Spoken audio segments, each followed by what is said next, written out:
Double T from 96.7 The Eagle. A special guest with me, Pablo Korona from our city, our story, Rockford, Illinois. Pablo, thank you for being here. Tell me a little bit about yourself and your background. Sure. Well, I'm born and raised in Rockford. Okay. Started really messing around with video back in high school. I'm a terrible writer. Right? So my chemistry teacher at 1 year is like, okay, either you write a report or make a video. Okay. I'll do a video. And so I started doing stop motion animation videos, and so that kind of started snowballing into like wanting to do TV commercials and stuff. So went to Rock Valley, and like the first year that I went there, they were starting a video program. So I was walking down the hall and I saw a sign that says, "Do you want to make movies?" Well, I don't have the attention span for movies. Right, because they're long. It's ridiculous, but TV commercial I can do, and I've always wanted to do. And so I started. Why do you want to do TV commercials? Like, you don't talk to somebody and go, "Yeah, I'd like to make TV commercials." They're short stories, man. Okay. It's a 30-second story. Okay. And so, like, if you've seen, like, I did the Lonnie's Carpet Max Carpets commercial. I love those. I mean, it's just it's a quirky hook, right? So you set up hook. It's a short joke or something like that, and it's something you can do like in a couple weeks. Right, right. And so that's the reason I always wanted to do TV commercials. But like the background, I have graphic design background, and all this different stuff like that. But that's the reason I wanted to go into that direction.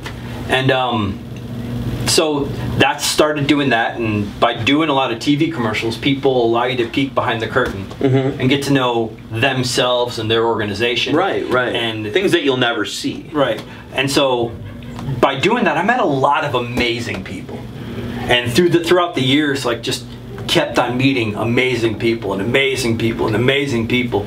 And when Rockford started getting a lot of bad press, 'cause, I mean, what works on the internet is top 10 lists of bad things, or just top 10 lists of things. Right. And so when we got hooked in on one of the first, like when we started getting hooked in on these bad lists, right? Well, people see the old lists, and so we're just recycling our name in there. So at the time, like 2011, we started getting on these bad press places, and so and you're a Rockford guy, right? Born and raised.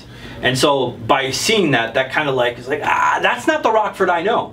And so I went and sourced all these different people that I knew and stories, and started telling these stories, and that's where our city, our story came from. So getting in the background, getting to know people, and you say, I need to get these stories out there. It's a great idea. How do you take that idea and make it happen? So a story is where intention meets obstacle, right? And the character of a person is revealed. Okay. And so when you think about, oh, that's going to be an interesting story, it's not about trying to tell the history of something. It's trying to get down to it. What is the story? So what is the character of the person? What do they want to do? And what happened that stopped them from doing it? And how do they overcome that? Okay. And by telling the root of what that is, that's what a story is. And so when you get to doing a short film about these people and what they intend to do, that's really how you find the baseline for these stories. Now, you have the idea, you know how you're going to do it, now you go do it, but you have a job, you have a life, and it's not cheap to do this kind of stuff. So how does it become something you can actually do and be a part of your life? When it first started in 2011, 2012, did a Kickstarter project for it, and it was something that I did other projects and funded it on my own, pretty much out of my own pocket to do. Okay. Because I believed in it. You know, I just feel this sense of community, like heart, because when people talk inherently negative about the community as a whole in blanket statements, right? I know of all these interesting things happening here by the luck of me having a pretty awesome job and meeting all these interesting people. I get a little offended. I mean, it's easy for someone to say, well, everybody I know thinks Rockford sucks. Right. I mean, it's easy to blanket like that. So to pull out of that and to be able to show them, no, it doesn't. There's really good stories here. Right. So you break apart blanket statements with points, you know, like a knife through a blanket. And so by telling all these different stories, you break apart those overt negative points. And I mean, yeah, it can be tough here.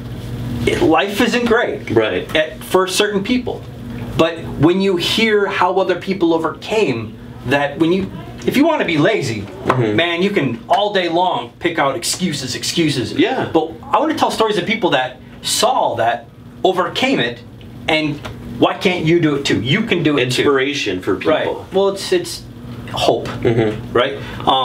So by doing these and really kind of, when the first season was there, all these were proof of concept, and they resonated with people. And so now in our second season, we have sponsors, and sponsors allowed this to now. This is my full-time gig. See, that's nice. But you gotta prove it, right? So the first season had that resonance. It has taken off, and people like the Tourism Bureau and Woodward Governor have backed this, and they're my top sponsors right now. Soon we're gonna make it where it's kind of like the NPR model, where people can sponsor and per episode. We're still trying to figure it out. To answer calls? Absolutely. In the background, hey, $5 right here. But I mean, well, it's still figuring out how it goes. Right. How do you pick the people to be part of your stories? So I have an editorial team. Okay. And the editorial team are fantastic individuals. People from all different parts of the community come together and say, okay, these are great stories. So it's not just me. This is not just a Pablo project.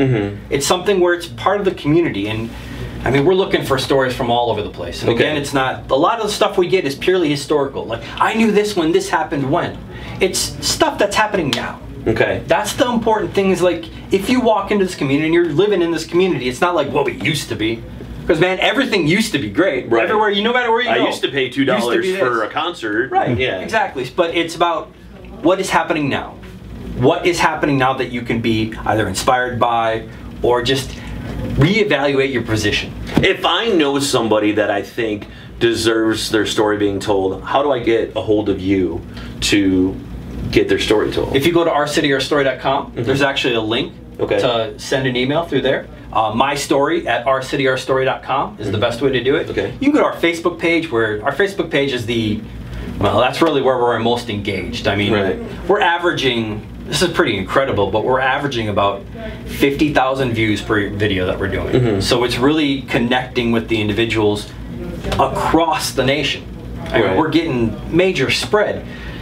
And I say we because it's the stories of the people that are really resonating. Right, you're just giving them a vehicle to tell the story. The project is giving it. Yeah, I just happen to be behind the camera. Right. What are a few of the stories, before I let you go, a few of the stories that you told? And you don't have to go into too many details about it, but some of the stories that you got. The most recent one that's out right now is Matt Gibbons, who's a CSI detective for the Rockford Police Department. And he was taking a tour of the Coronado Theater, and this is as it's getting renovated. Okay. So when he was going through, his dad was a film buff, and like he saved a whole bunch of Laurel and Hardy like film reels. And see, that's cool. It had like a whole bunch of projector stuff. So as he's growing up, his dad's obsessed with film, and Matt really wasn't. But as he's taking the tour of this theater, there's just something in him that thought about to look up into the projection booth and be like, what's up there? Who knew what was in that Coronado before it got redone, you know? Well, and he's going up there, and, you know, it was pretty grody towards the end of its life. Oh, yeah. And so he begged to get up in the projection booth, and he opened the door, and the projectors were there all disgusting, and they're like, yeah, we're going to throw these away. Matt's like, this is a movie house. Right. We showed movies here. If you get rid of those, that's Rockford history being thrown away. So he saved them.